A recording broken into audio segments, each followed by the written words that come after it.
refer to other things. I worked for the shipyard, and I was not in the service, although I worked with the Navy many, many years. The interviewers are Don Bars and Carrie Wren, Cameron Sound of Barbara Dorr, and Marlene Waters. And you might mention the name of the shipyard. Oh, Newport News Shipbuilding and Dry Dock Company, founded by the Huntington family way back in 1896. And my father went to work there in 1914, straight out of college at University of Michigan. He died suddenly in 36 at age 45, and he was head cost engineer. 2 years after that, I went into the apprentice school. Okay, yeah, if you will, look in my direction. Oh. For most of it. I went into the apprentice school in September of 1938 as a machinist, and I served on, after a year in the machine shop, I went out to work on the ships, and they called us steam engineers then. It's really machinery installation for ships, not deck machinery, the engines and so forth. I graduated, it was a 4-year apprenticeship, graduated in 42. Soon after that, I was made what they call a quarterman, a low-level supervisor. And I worked on a variety of ships, oil tanker, a destroyer, Battleship Indiana, as a matter of fact, and then I worked on a series of cargo ships, C2 cargo ships, and then we got into, when the war started, we got into aircraft carriers, and I worked on, I think it was 8 of them, Essex class, and we turned out an Essex class carrier on an average of 4.8 months for each. And the lowest was 2 months. The highest was I believe, 5 months and something. The first one took a little longer. I've forgotten how long that took. Well, you were working pretty long hours at that time, weren't you? During the war, we worked 12 hours a day, 7 days a week for a month, 2 months at a time, sometimes more. During that period, let's see, it was in 43. I graduated from apprentice school in 42. In 43, I was drafted, and I went to Richmond, flunked the exam. I was put on some sort of limited service, forgotten what they call it, and I was told to go back and work at the shipyard.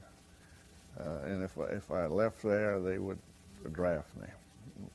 My eyes were poor, and I had other problems. So then I became a supervisor on machinery installation, and worked on those carriers, the S-class carriers. The main one I recall is the Franklin. That was my ship. I put all of the machinery in it with about, I've forgotten how many, 150 maybe. Put the turbines and boilers and pumps in, bored out the stern tubes, put the propellers on, and that's the ship that got damaged and was leaning way over. You remember in the war, and she came back, but then they scrapped it. Well, let me back up just a little bit and ask you when you learned about Pearl Harbor's attack on Pearl Harbor.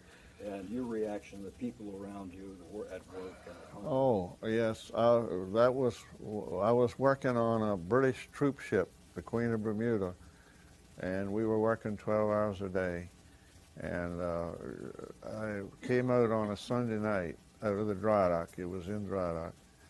And that's about 7 p.m. And that's when I first heard about Pearl Harbor. And of course, we were all pretty upset and shocked, and like many people. And that's all we talked about the next day. But that's when things really tightened up, and they wanted aircraft carriers in the Pacific, as I mentioned, pretty bad. Let's see. So, how many did you say you worked on? Quite a few at that point. There were 88 Essex class carriers, and I'll get to the others later. They were non-nuclear, of course. Well, Now, go ahead. no, go ahead.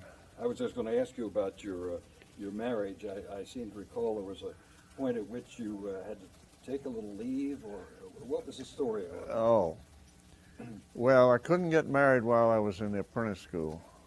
They wouldn't allow it. They'd kick you out of the school. Anyway, I went with my wife quite a long while. She got her college degree, and then in '44 we got married, and we didn't have any children at all for about 9 years. But seems to me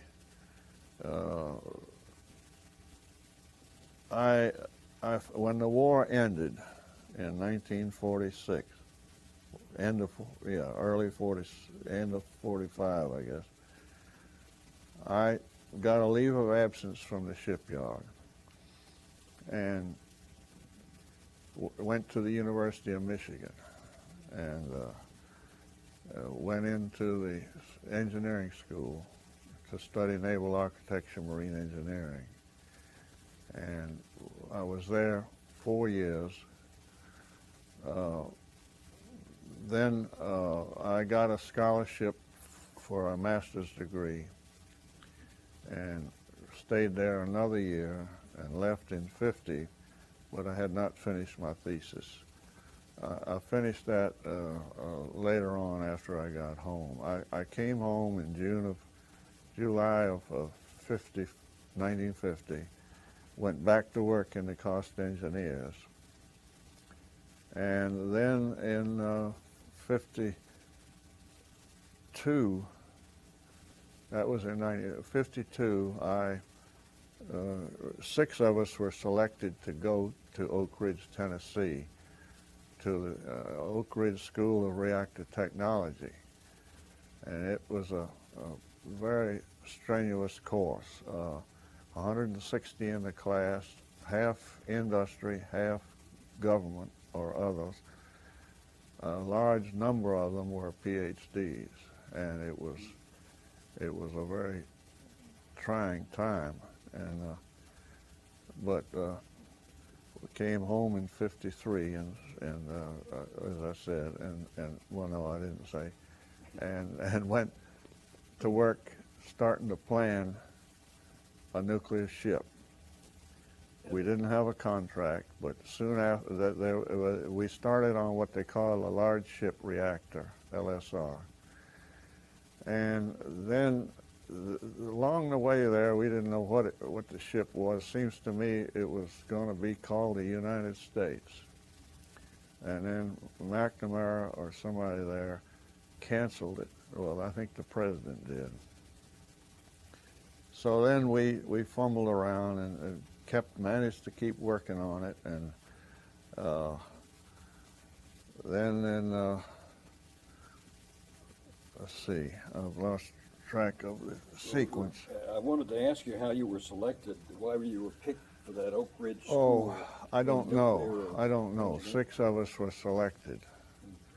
And I don't think I had to go for an interview with Rickover. I don't recall that I did.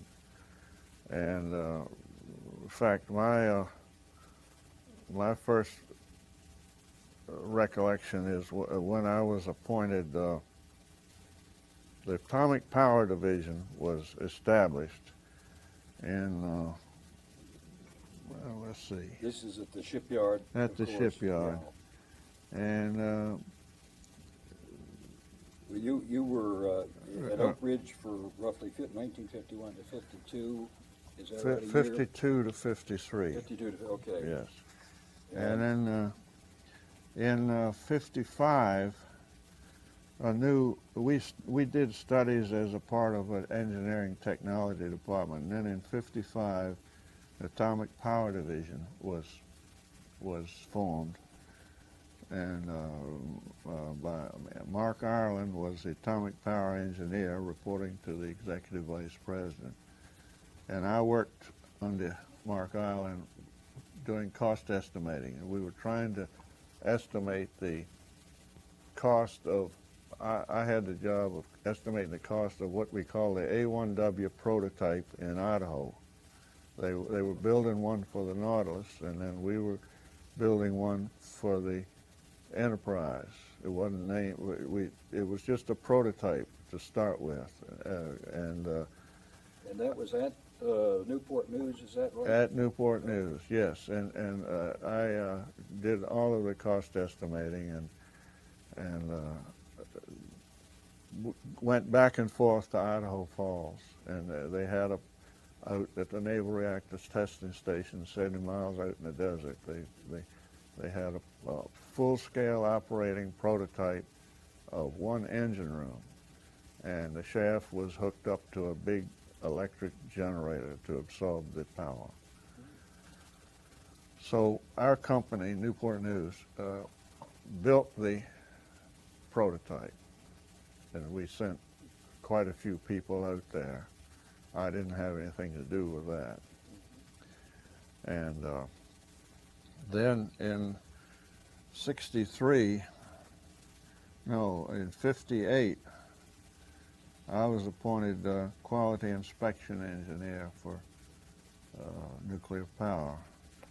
It was a separate department, and also radiological control as another department in the Atomic Power Division. And was that about the time that you were introduced to Admiral, or what was his rank then? Hyman Rickover. Yeah, Hyman George Rickover. Hyman George. Let's see. No, I was appointed quality inspection engineer, a new department, and I reported to the executive vice president. Okay. That was a separate. It was one that Rickover had a hand in that. I'm not sure how much, but that's about the time I had to go up and be interviewed by him in the old Navy building by the mall. And it was a very interesting interview. For instance, this story is not new with me. You sat on a chair where the front legs were cut off a couple of inches, so you were always sliding out. And if I started to say something or something, he'd say, "Don't you take over this interview." And finally, he did kick me out of the interview. And I had to go out and cool my heels. And then he called me back in and finished the interview. And one thing I remember walking down the hall, it was an old creaky wooden building, and it had linoleum on the floor. And in Rickover's area, wherever there was a crack, they would cut it in the shape of a coffin to put a patch in it. Just an interesting thing. So anyway. So Rickover agreed that he would work with you. Yes. Okay. Yes. He did all the talking. He doesn't want us. He's done that to a lot of people. In '61, Mark Ireland was elected vice president of nuclear power, reporting to the president of the company. So then in fall of '63, Mark Ireland quit all of a sudden. He got into a big hassle with Rickover and over a Westinghouse generators or something. I wasn't, and he just walked out. He couldn't, and so then I was appointed in his place, Chief of Nuclear Engineering Operations, and I was reporting to Who the was president. who was your boss at the shipyard at that point? I reported to the president at that time. Okay. Then I had all of quality control, radiation control, and that sort of thing. And I think Rickover had a lot to do with that, taking Ireland's place. And I never was sure, but I do know that I think the company was sort of told what to do. He did that from time to time. That is, Rickover did that. He Rickover told the company did who that, to yeah. hire and fire, I guess. By then, we had a lot of nuclear work going. Then that was in 1970, I was appointed Vice President of Nuclear Operations. It was Chief of Nuclear. And then in '78, I was appointed Vice President of all engineering. Now, I might inject here, Rickover would not let me write technical papers, nor could a lot of the people under me. None of them, as a matter of fact. And I think he was pretty unhappy with the fact that I was appointed vice.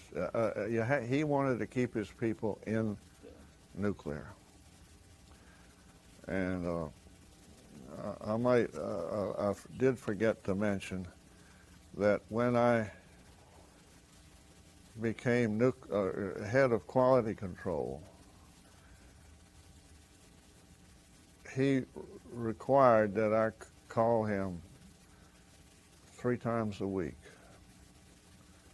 and Monday, Wednesday, and Friday, to tell him what problems I had. No chit chat, just what it is, real quick. He didn't last long, but we got to know each other pretty well, and that increased when I became head of the Atomic Power Division, and it got to be interesting at times. Well, he'd make visits, of course, down to the Yes. to the shipyard, didn't he? I have to digress. Yeah, when I was in charge of nuclear quality control, he required that I go on the first dive of each submarine, and he would come down on a Saturday afternoon, and we would take a long walk. I'd take him. I'd go meet him at the airport, and he'd sometimes stop the car, and we'd chat for a while in the car before we got there. And then when I drove him in the shipyard, drove him down to the submarine. He got his room and state, quarters, and then we would walk from the submarine or whatever ship it was out about 3 miles along the city streets and talking about a lot of things. He talked about religion, all subjects you'd never dream of. He knew more about all the religions than anybody I ever heard of. And but anyway, Sunday morning at dawn, we would get underway, and at that time I had to bring aboard. I didn't stay aboard that night. He often asked me, "Why don't you stay aboard?" I said, "Well, I want to get a good night's sleep first." So he wanted me to bring 3 papers, the Washington Post, the New York Times, and a Norfolk paper, Norfolk Ledger Star or something. And I went through a lot of shenanigans sometimes to get the New York Times, and I had to go over to Norfolk to their main distribution at 4 in the morning to get the New York Times over there. But he was very particular about his papers, and also the captain had to get the white grapes for him. And that was certain times a year was quite a struggle. And I finally, well, I won't get into that. I'd tell him, just get regular seedless grapes, and they were very apt. Sometimes you just couldn't get them. In one case, they had them shipped from the West Coast. So anyway, So these were the, I think the first dive on just about 30 submarines, and some of them were twice. One time we went out to dive, and the submarine wouldn't go down. That was a queenfish. We filled up all the tanks we could with water, and it just wouldn't. It was about, turns out we were about 30 tons short. Well, boy, he was some kind of upset. We came back in, and he went back to Washington.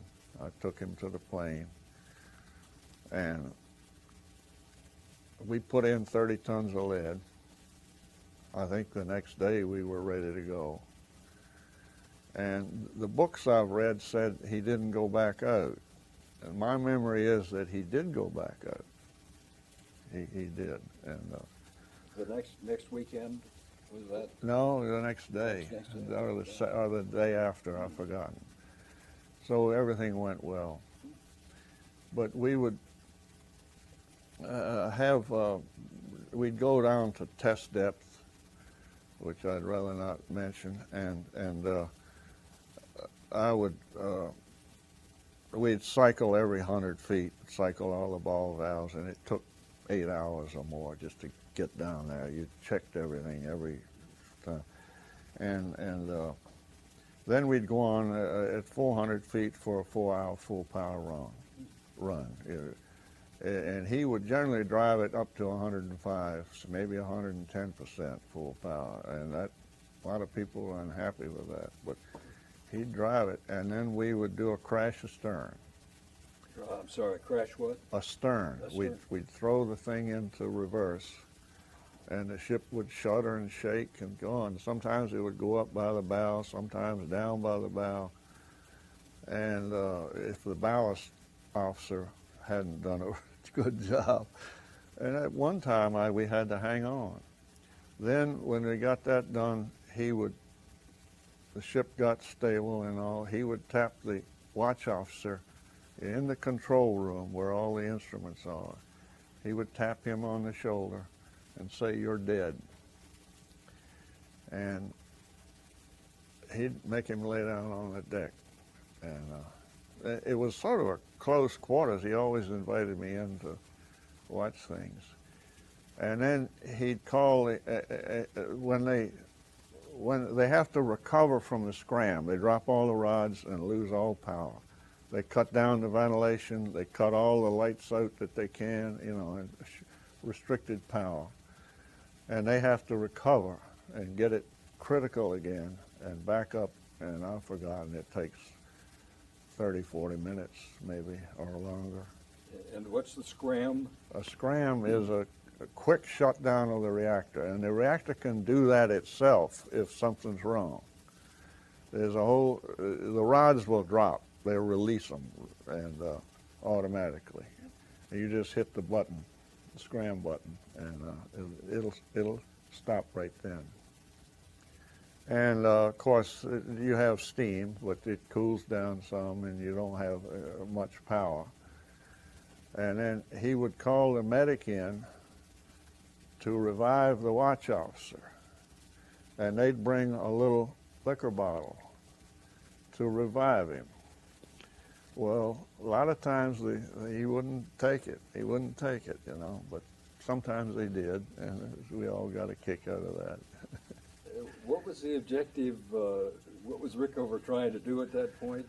He was trying to train the crew to recover themselves without the watch officer. And he did it on every ship I was on. They had 5 submarine trials, but the first one was the power trial. What was the first nuclear sub that you worked on? The Robert E. Lee. And let's see, that reminds me. I have a bunch of these, but this one, I don't know how it'll show up. It's a deep dive diploma with your name on it. It's signed by the captain and commanding officer. And this one happened to be 27th of September. Wait a minute. 1960. Oh, put that back down, if you will, on the table so she can get a shot of it. I mean, no, just hold that up. That's good. Now, they did this on, Okay. they did that on every submarine. That was the first. Well, I won't. Let's see. So at that time, I think you said there were some real challenges in working with the nuclear power. Number one was stainless steel construction that was unusual. Yeah, we had some very special stainless steels. There were dozens of different kinds of stainless steel, and some wouldn't take salt water very well. The 316 did. Welding some of those stainless steels was difficult, and it took a lot of quality control. There was one tougher than that, and that was welding zirconium. And zirconium is what they clad the fuel elements with, and the framework for the core. Now, of course, we didn't usually get into that, but we did qualify people on zirconium welding, and that's the metal that will not absorb neutrons very much. But when they first started using it, it absorbed them some kind of bad, and they found out that 0.7% of hafnium, another element, was in there, and they had to get it pure. So it took a lot of metallurgy to. We didn't do that. I mean, other people did. You built the reactors with components, some of which. No, we didn't. But we didn't build it. The reactor plant was supplied by Westinghouse or GE, mostly Westinghouse on the submarine. Of course, I didn't mention that our first aircraft carrier was the Enterprise, and we delivered that in 1961. That was 8 reactors in the carrier, and it had all interconnects for battle damage. You had 2 reactors per shaft, and you could interconnect them if something got damaged or one of the reactors wasn't available, and they would throw up a rooster tail just like you see on one of these speedboats around. You stand on that stern, 280,000 horsepower going out of there, and it was quite a sight. How fast would that go at that time? No, I don't. It was highly classified. Okay, it was over 30 knots, and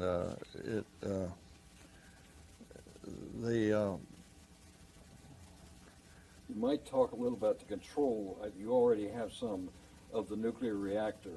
How was that power production controlled? I don't understand. We didn't build it. We put it together. We piped it and all, but the core and the other came from the government furnished, we call it. Westinghouse built it. Okay, if you wanted to give it half power or so, you could control the amount of output from that reactor, could you? On the ship? You control the reactor by very slowly withdrawing the rods. The rods are made out of boron or something that will absorb a lot of neutrons. So they're all the way down. You pull it out just a little bit, and it goes critical, and it's very touchy. As the core gets older, they have to come out further and further and further until there's nothing left. And I've forgotten the numbers, but the first core was 275,000 full power hours, and then the next one was 400 and some. The next one was long life, it lasted 5 years or something, and then the maximum they got to was about 15 years. And then we had the job, as did other yards, of putting new cores in them, and that was a tremendous job. I can imagine that was especially for radiation control. Well, you must have had to do some kind of protection for the crews working on those refueling. Oh yes, they wore film badges, and they were carefully monitored. They had people monitoring how much radiation was. Wear protective. Not protective clothing. No, no, not that. But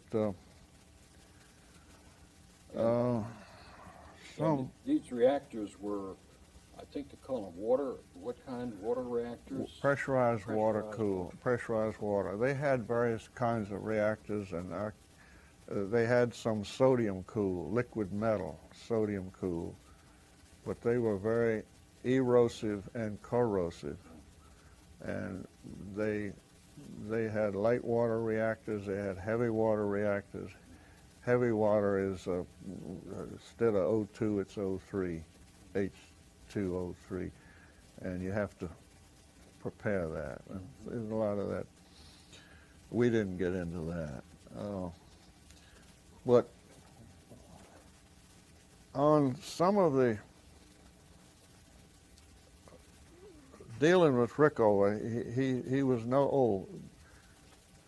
there's one little thing here about this certificate. It's very, very plain. You can't read it, but it's. Oh yeah, I think yeah. Go ahead and hold that up again, and on the bottom of the table like that. That's it. I just found it. I had forgotten it. Let her get about 5-second shot of that, if you will.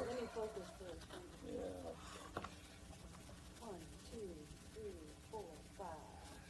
Now this is the first United States surface ship moved on nuclear power.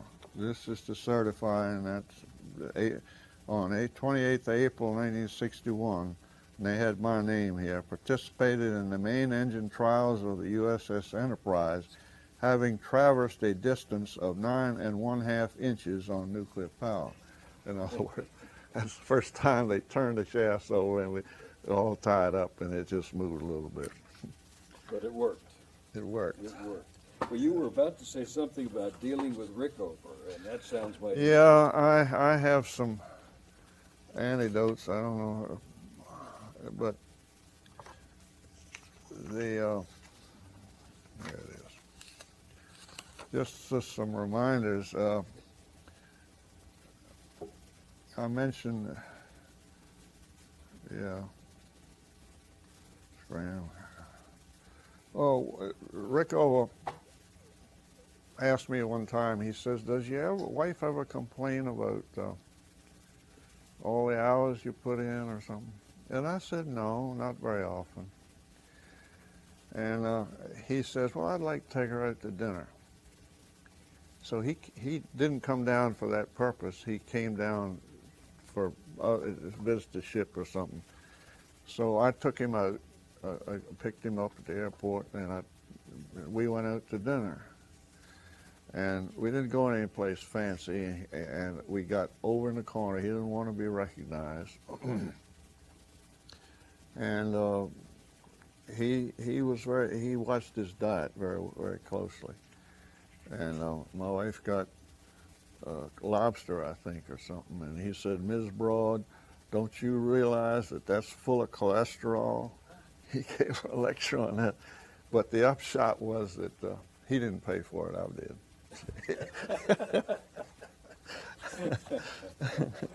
I think if you put your hand over the cable there, the microphone cable, excuse then me. you'd be a little. I That's have all one right. question about Rick Owen. I've read several things about him. Was he as intimidating in person as? Very much so. Oh, it's true. He could be, yeah. Yeah. But he had a sense of humor. Okay. We would go to a launching, a keel laying, and a commissioning. Well, he didn't come. Keel layings and launchings and some commissionings. And it was a political event for him. And we had a big reception after the launching or whatever. And we had, say, 600 guests. And the officers of the crew and their wives, you know, and then Rickover would have his wife, not his first wife. She never came. But he would pay attention to the politicians that were there. Mendel Rivers, or the other one, a lot of politicians. And he would, that was his purpose, to get money for his ships. And he was he worked at it. But he was a gracious host. I mean, he would visit around and talk. But if somebody came up to him and asked him for his autograph, he would say, "I don't know how to write." And they'd prevail on him. Finally he said, "Okay." And he'd put an X. And then they'd still, he says, "Oh, okay." And he put a circle around it. He played games with them, you know. He just didn't like to give autographs.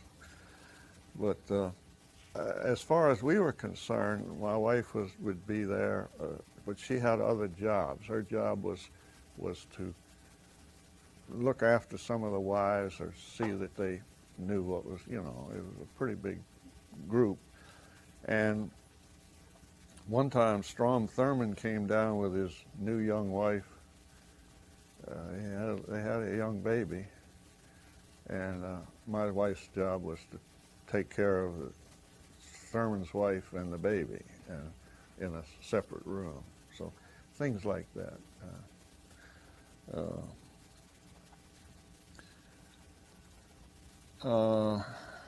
One time we were going over, I was taking Admiral Rickover to Naval Operating Base in Norfolk. He just wanted to spend the night over there. So we drive up to the back gate coming in, came over the bridge, the tunnel bridge, and they had a Marine there, and he stopped, and Admiral Rickover never wore a uniform that I know of. He has once in a while, but anyway, the Marine asked him his name and rank. And Admiral Rickover, I said, "Well, this is Admiral Rickover," and he said, "No, don't."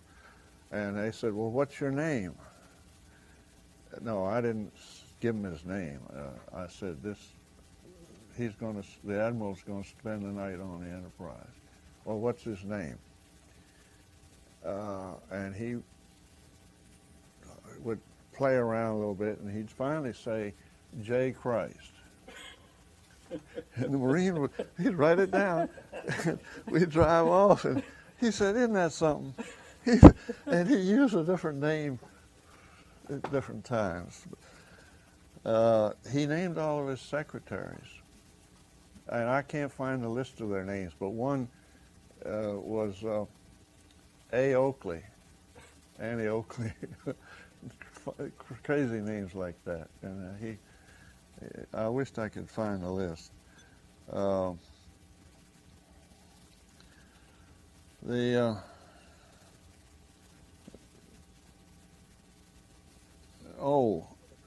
We were walking one time, and he said he wanted to it was getting toward Christmas time, and he said, "I'd like something typical of Virginia." And I thought a while, and I thought I was going to pull his leg a little bit. And I said, "Well, Admiral, I can get you a nice pound of thin sliced Smithfield ham, and it's pretty good." And I thought maybe he wouldn't wouldn't take it, you know, being Jewish. And he said, 1 pound? He said, get me more than that. So I said, well, 4 pounds. And I said, that's a lot of ham. Okay, you send it to me. So I got the ham. I had a friend of mine, one of my people that was working for me, take it to the airport and put it on. We arranged with his people to meet the plane, and one of my supervisors took it up there. And I was having a Christmas party at that time, and the phone rang. It was Admiral Rickover, and he was some kind of hot. He said that ham was not on that plane. And I said, oh, gee. He says, didn't you take care of it yourself? I said, no, sir. He said, well, that'll teach you a lesson. If you want it done right, do it yourself. So, anyway, he sent a silver chest down. This was after, no, they sent one of these, what I call, they take silver flatware, and it had 1922 on it. That's the year he graduated from Annapolis. And it was a beautiful chest, but the plate that said 1922 was all corroded and it needed. And he said, the secretary called me and said, how about see if you can fix that up for him? Well, I got it, and it has a drawer in it. So I took the drawer out and turned this thing upside down, and out fell a letter. It was from his wife, first wife, Ruth Masters Rickover, and she was an international lawyer, or international studies, and it was a letter from her to Rickover when he was in China, and she was worried about him with all those troubles in China. I called her and I said, what do I do with this letter? And she says, burn it. I said, no, I can't do that. She says, burn it. I don't want to hear any more about it. And I did burn it, much to my regret. I should have done something with it, but that's the way it goes. While we were walking up to the Enterprise one day on the gangway, there was a sailor standing there with his rifle, and the Admiral asked him,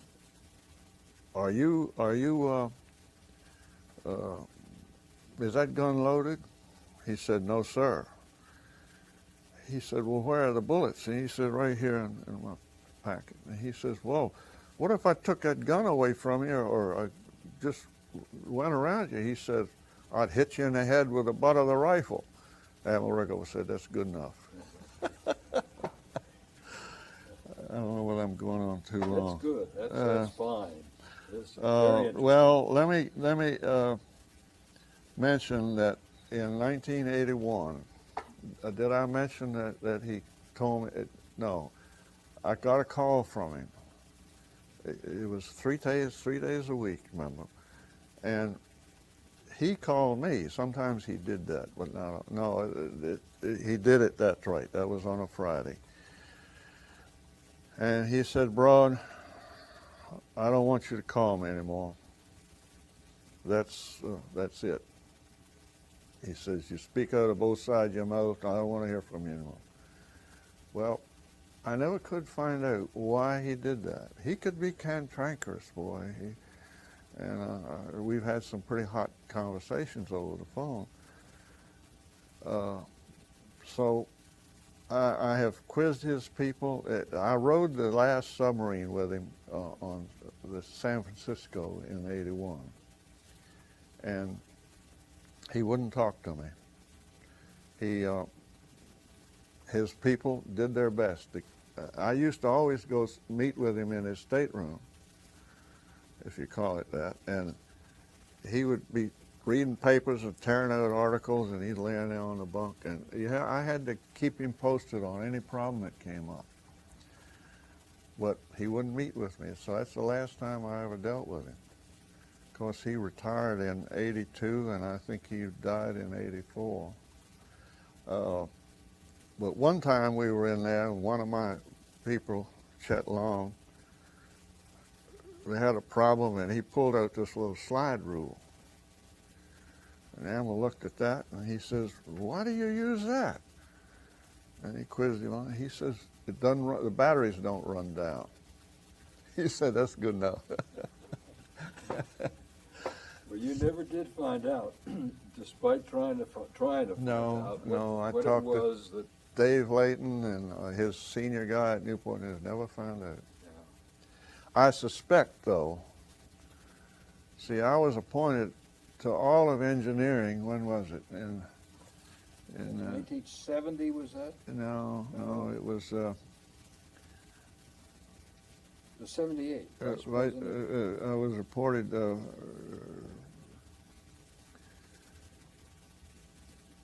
vice president of engineering in '78, Okay. and he didn't like that. He never said much to me about it, but that was downhill from there. But I don't know why it took till '81. Yeah. What was the reason he was not likely to? He wanted someone strictly nuclear. As I mentioned before, he didn't want me to have anything to do with the non-nuclear engineering. And I knew that, but that's what I got appointed to, and I was reported to the executive vice president. You kind of had to take the promotion, didn't you? Yeah. Interesting, when I got appointed vice president of nuclear, I think that's the time when the president of the company called me up and said, no, it was when I was chief of nuclear engineering operations, and he said, "I want you to take this job with Mark Island left." And I had gotten word that they wanted somebody else. And I said, "Well, can I get full support?" And he said, "Certainly." I said, "Well, I feel like I've got 3 strikes against me." And I said, I don't think I ought to go into it. I said, I'm sure I wasn't the one. I said, Admiral Rickover's got something to do with it. And he pounded the table and he says, "Take the damn job." Who is this talking? The president of the company, Bill Blewett. Sounds like maybe Rickover had talked to him, you think? Yes, sir. Uh-huh. Yes, sir. I was in '84, after I wasn't dealing with Rickover anymore. I was appointed vice president of overhaul engineering, and I took care of the submarines or the ships, the Enterprise, or I refueled twice, and the submarines. So my title changed. I was no longer vice president of engineering. And I did have a bit of a reputation for getting ships to sea. And anyway, I enjoyed that work, but I missed some of the other. You had told me a little bit about getting the Roosevelt to sea, the carrier Roosevelt. That Yeah, I'll get to that now. Yeah. Okay. Before that, when I was we were changing the core in the Enterprise, they built a cantilever deck out off the stern of the ship, these great big tracks, beams, that this 120 ton, they would lift 120 tons. Each wheel would turn, and it was a big high one that could lift that core up into inside of it and go over and put it in the reactor vessel, and we were taking the hot core, we were taking the core out. No, we were putting a core in, a new core, and they had hooked on the crane. It was on a big heavy rail car, and it was called a lowboy, and it was all hooked on, and we ran into a problem. And every time you had a problem, you had to stop and fix the written procedure. If you couldn't go do something different. So they hummed and hawed and went around, and I told them, I said, you know, we got to get this thing hoisted here.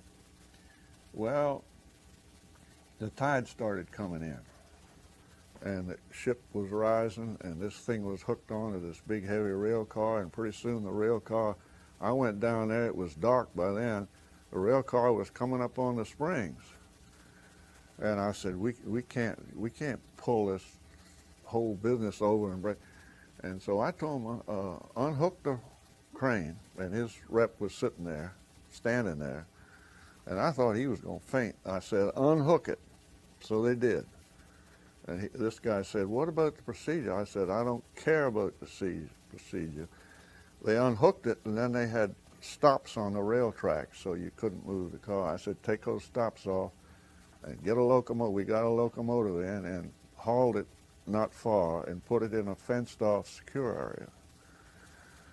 About 20 minutes later, I got an announcement on the Enterprise announcing system, Admiral paging me to call Admiral Rickover. So I waited another 20, 30 minutes, and then I finally called him. Oh, he was livid. I said, Admiral, that was a command decision. It had to be done, and we jawboned back and forth, and finally, you know, he agreed. He said, but you're setting a bad example. I said, I don't think I was, but he never would quite give in, you know. But that was, now, What would have happened if you left that reactor there? It would have broken that cantilever, I think. The whole thing would have crashed down, the crane and everything. Yeah. That was red tape. I didn't have much patience with it. Now, I was getting ready to retire, and in January I started turning things loose. In fact, I took off a whole month and chartered a sailboat out in Tahiti and Tonga.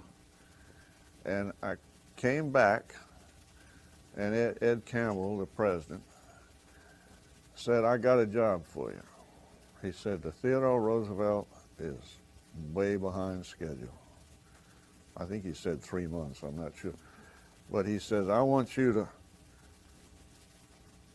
go down there and get that ship finished by October the 28th, which is the 75th anniversary of naval aviation. No, 25th, I think it is. And then Teddy Roosevelt's birthday was the following Monday on the 28th.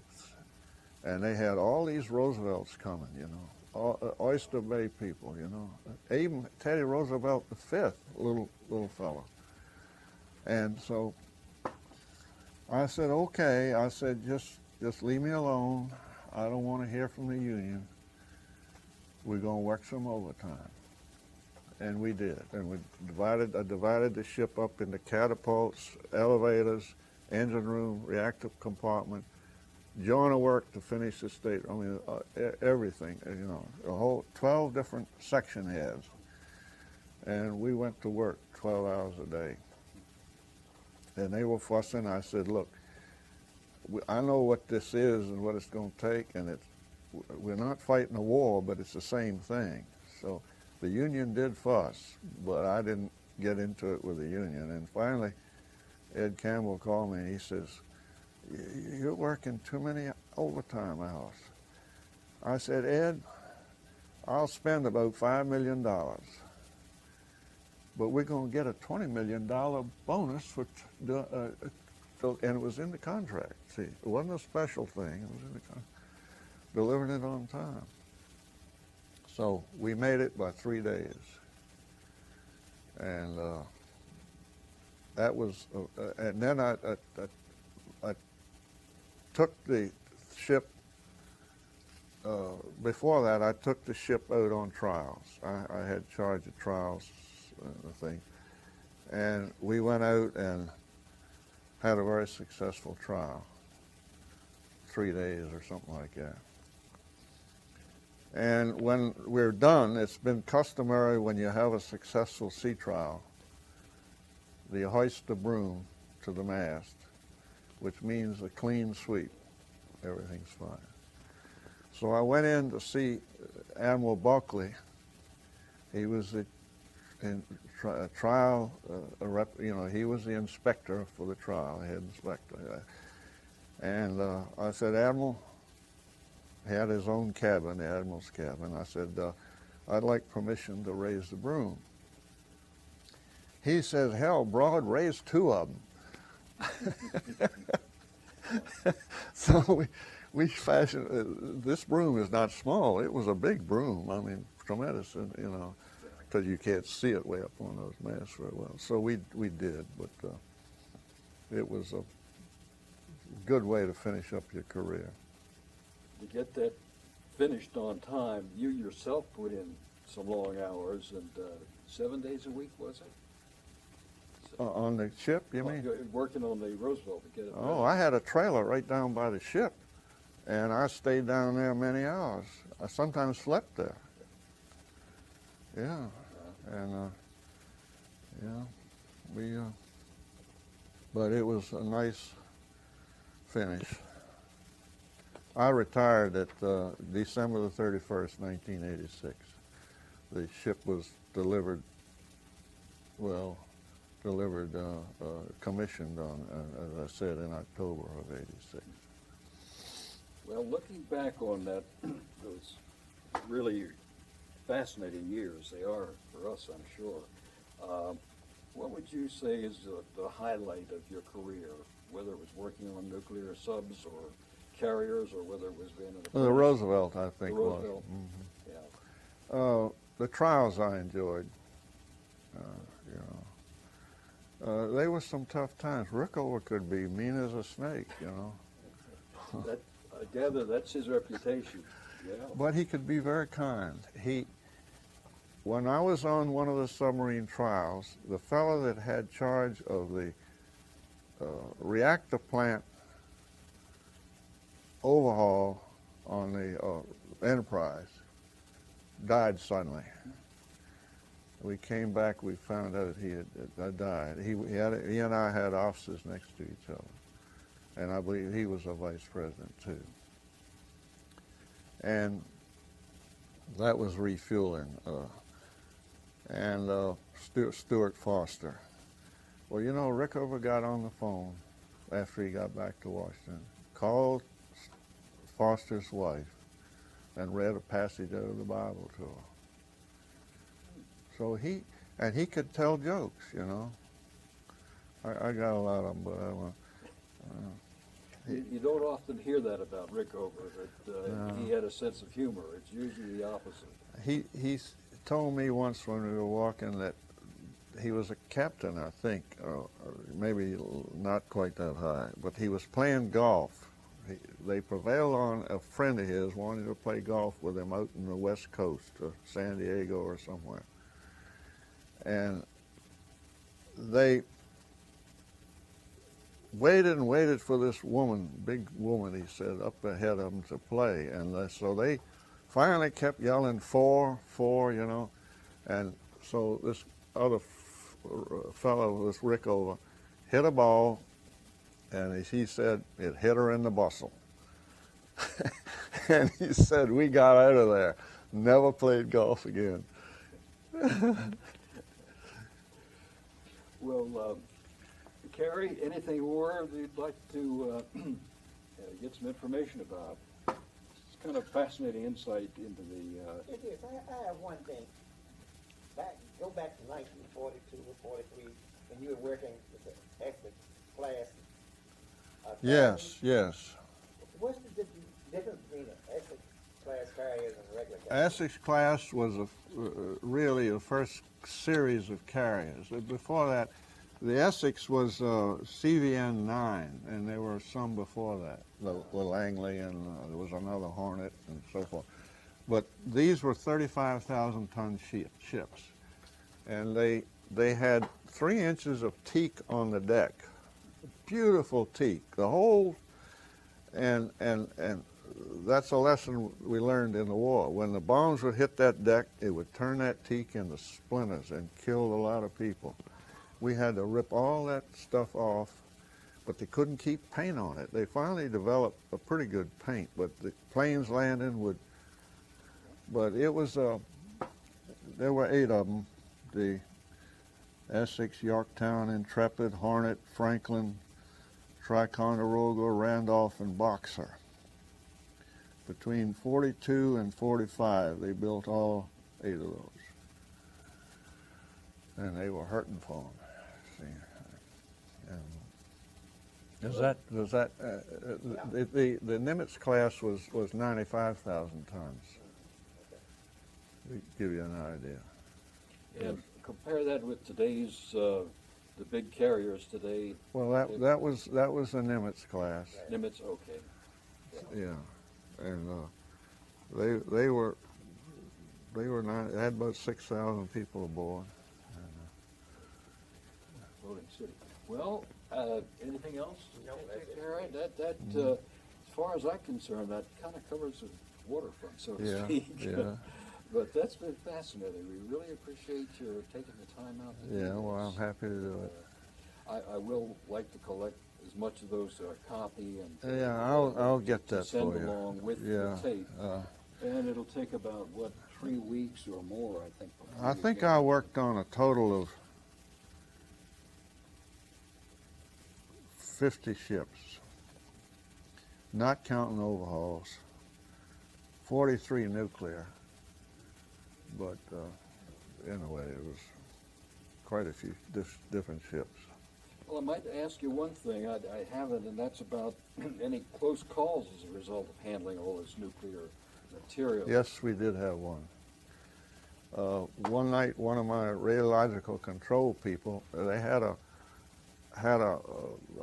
heavy rail car with the spent core sitting on top, and it was in a big heavy cask, big thick walls, you know, for shielding. And one of my guys stuck his thing, he went around the rail car and he stuck it under there, and there was a beam of radiation coming right down through out of that. It had a sliding door, big thick door, and somebody had forgotten to close it. If anybody had gotten, well, he picked it up when he was quite a ways away, and it got worse. They would have killed somebody right away. 1,000, I don't know how many rem, 1,000 rem or something. And you know, you're allowed 5 millirem a year, and I've forgotten the numbers. 5 rem you'll start to turn red, you know, get burned, and I forget how many rem. You lose your hair, and then you get sick at about 25. So that would have almost incinerated someone instantly. That was my closest call. Yeah, yeah. That and almost pulling that crane off that deck. I don't think of anything else. Well, thank you very much, Richard. I think we'll wrap it up. All And, right. Thank you very much.